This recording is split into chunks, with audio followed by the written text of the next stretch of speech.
মাননীয় মুখ্যমন্ত্রী আরাবুল ইসলামকে গ্রেপ্তার করার মধ্য দিয়ে যাতে ইডি সিবিআই এর হাতে না যান, পরোক্ষভাবে মাননীয় মুখ্যমন্ত্রী আরাবুল ইসলামকে শেল্টার অর্থাৎ নিরাপত্তার ব্যবস্থা করে দিলেন। এটাকে গ্রেপ্তার বলে না, লোকে হাসছে। গ্রেপ্তার করা উচিত তো শওকত মোল্লাকে। আমাদের নেতা আরাবুল ইসলামকে যেভাবে মিথ্যে কেসে ফাঁসিয়েছে তার দায় এবং দায়িত্ব আইএসএফের ঘাড়ে যেমন আছে। আইএসএফ নেতা বিশ্বজিৎ মাইতি বলছেন? বলছি।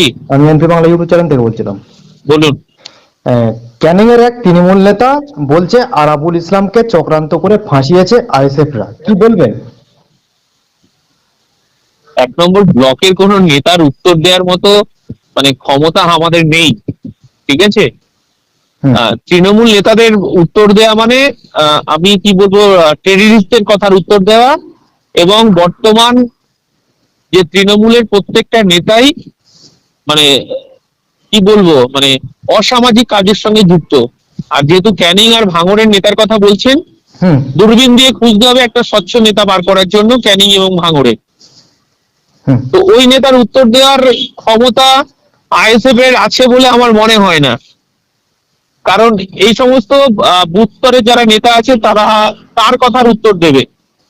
এরকম বুথের অনেক আমার কর্মী আছে, তারা এর কথার উত্তর দেবে। তবে সর্বোপরি একটা কথা বলি যে এই সন্দেশখালীর ঘটনার পর তৃণমূলের উচিত যে এই সরকার থেকে মাননীয় মুখ্যমন্ত্রী চলে যাওয়া।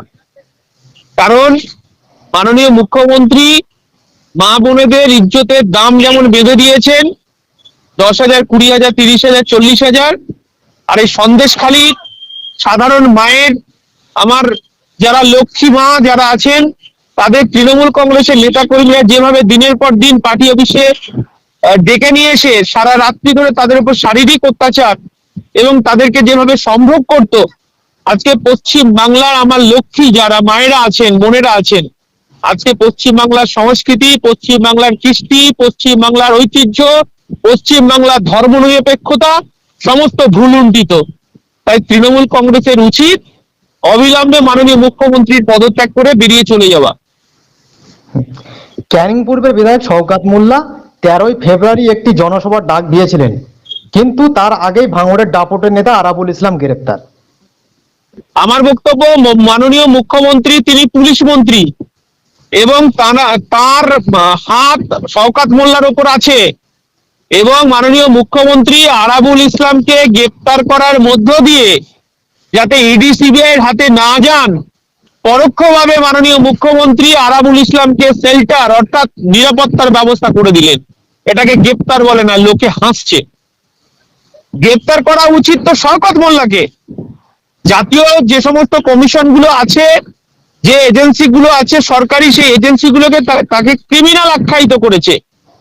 এবং এখনো পর্যন্ত দক্ষিণ 24 পরগনায়, তামাম দক্ষিণ 24 পরগনা এবং উত্তর 24 পরগনার একটা অংশে শওকত মোল্লা বাহিনী বোমা পিস্তলের রাজনীতি, খুনের রাজনীতি, ধর্ষণের রাজনীতি কায়েম করেছে।